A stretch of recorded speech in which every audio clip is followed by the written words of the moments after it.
तो अब हमें पढ़ना है पीसीआर के बारे में। पीसीआर की फुल फॉर्म क्या होती है? Polymerase chain reaction. तो पॉलीमरेज चेन रिएक्शन का मतलब क्या होता है? ऐसी रिएक्शन जिसमें डीएनए की मल्टीपल कॉपीज बनती है। ठीक है, चेन रिएक्शन मतलब एक के बाद कंटिन्यूअसली चल रही है। तो इसमें क्या हो रहा है? डीएनए की मल्टीपल कॉपीज बनती है। अब यहां पे हम देखेंगे 3 स्टेप्स में होता है हमारा जो पीसीआर है। First is denaturation, then annealing, then extension. अब इसको अगर हम समझे तो यहां पे क्या है? डीएसडीएनए। डीएसडीएनए मतलब डबल स्ट्रैंडेड डीएनए। ठीक है, ये डबल स्ट्रैंडेड डीएनए, इसको हमने हीट किया। जब हमने इसको हीट किया तो क्या हो गया? ये बॉन्ड ब्रेक हो गए, ये जो बीच के बॉन्ड हैं ये ब्रेक हो गए, जिसकी वजह से ये स्ट्रैंड अलग हो गया, ये स्ट्रैंड अलग हो गया। ठीक है, तो डीनेचुरेशन में हमने 2 स्ट्रैंड को अलग कर दिया।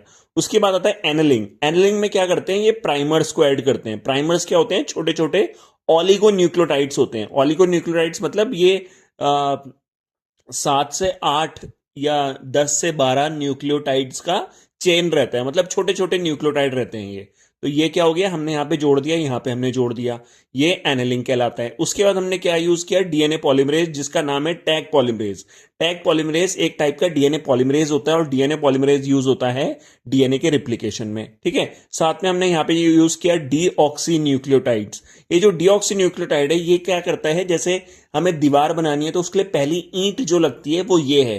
ठीक है, तो ये क्या होगा? डीऑक्सी न्यूक्लियोटाइड जो है वो यहां पे जाके जुड़ेगा, प्राइमर्स पे जाके जुड़ जाएगा, और फिर ये जो टैग पॉलीमरेज है जो कि डीएनए पॉलीमरेज है, ये क्या करेगा? यहाँ पे नए नए न्यूक्लियोटाइड को लाता रहेगा। तो यहाँ पे न्यूक्लियोटाइड जुड़ते रहेंगे, सेम यहाँ पे भी ऐसे न्यूक्लियोटाइड जो है जुड़ते रहेंगे जुड़ते रहेंगे जुड़ते रहेंगे। तो ये क्या हो जाएगा? एक्सटेंशन। आप देख रहे हो यहाँ पे प्राइमर्स की लेंथ ये पूरी बढ़ गई, इधर भी पूरी पूरी बढ़ गई, तो इसे क्या बोला? एक्सटेंशन।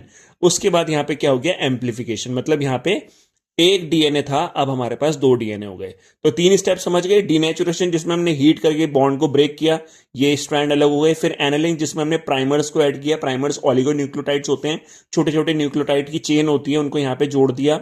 उसके बाद हमने डीएनए पॉलीमरेज जो कि टैग पॉलीमरेज है वो लिया।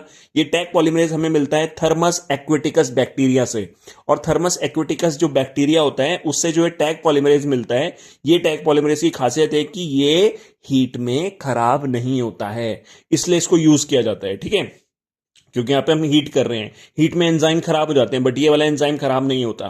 फिर हमने यहां पे एक्सटेंशन किया और यहां पे 2 डीएनए जो हमें मिल गए। आई होप ये आपको समझ में आया होगा। मुझे थोड़ा जल्दी बताना जरूरी था क्योंकि ये शॉर्ट्स है। ठीक है, तो thank you so much for watching.